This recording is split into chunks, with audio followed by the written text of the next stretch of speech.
So ngayong araw nga ay dito na ng aming bakasyon dito sa Isabela and magtatanggal nga pala ako ng duron na suso kasi ay ngayon uulamin namin na ginataang suso. And ayan sila, nagtutulong-tulong sila. So ayan, nagtutulong-tulong sila dito at sobrang dami nila dito. And ito nga pala yung isang fish fan at maraming fish fan na nandyan. And nandito yung mga pinsan ko, yung pamangkin ko, nandito sila.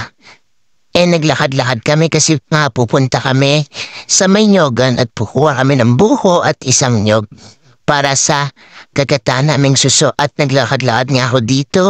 And ayun, sobrang ganda ng tanawin dito guys kasi nakaka-relax at fresh na fresh yung air at malayo sa city. And ayun, andito yung pamangkin ko si Eunice, nag-iiyak-iyak yan kasi inaagawan daw siya ng sabaw ng buho. And ayun, naupo muna ako dito nagpahinga at nakapag-relax-relax kahit pa paano. And ayun sila, yung mga pamangkin ko nag-aagawan-agawan sila sa sabaw ng buho. And ayun, may mga pato din pala dito, itik at marami pang hayop na nandito sa may probinsya. And ayun, nakatsakay kami sa tricycle. And para kaming bumalik sa pagkabata kasi nga na-enjoy namin yung araw namin yan at nakapag-relax.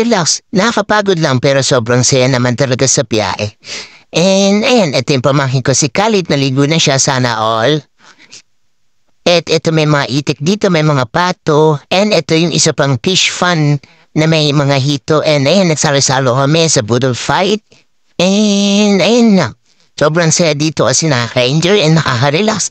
And maramdaman mo talaga yung salo-salo at walang masyadong social media. And may mga janitor fish dyan sa may irigasyon. And yan, tinapulan nila. At ito nga pala isang fish pan na puro hito yung laman. Tinuuli nila yung malalaki at binabalik nila yung maliliit. And ayan si Kuya Pon, si Kuya Once, and si Kuya Aldrin. Sila yung nagbabato ng dambat at sila yung kumukuha ng ito dun sa may ilalim para hindi makawala.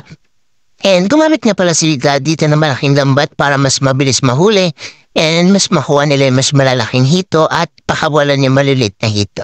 And guys, sobrang dami nga nila. And ayan, hindi naman nila lahat kinuha kasi nga ibabalik din nila yung maliliit para mas lumaki pa. And nanduhan muna ako dito nakapag-relax dito sa may ilalim ng puno ng mangga. And alis nga pala kami dito kasi pupunta kami sa Mangat Dam. And pamangkin ko, biyahe kami dito, naka-tricycle kami. And nakaupo ako, kunyari hindi ko alam na nabibideo ko. And nakarating na nga pala kami dito na alas 4 ng hapon. And sobrang init ng araw.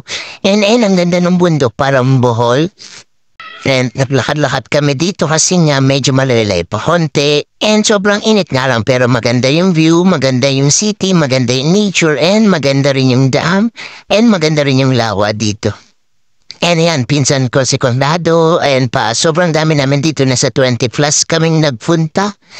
And naglakad-lakad kami, tayo yung dam, sobrang lawak pala niyan. And kada mapupuno pala rin dito ay papakawalan sa city ng pakonte-konte para hindi naman maramdaman sa city yung mabilis na pagbaha.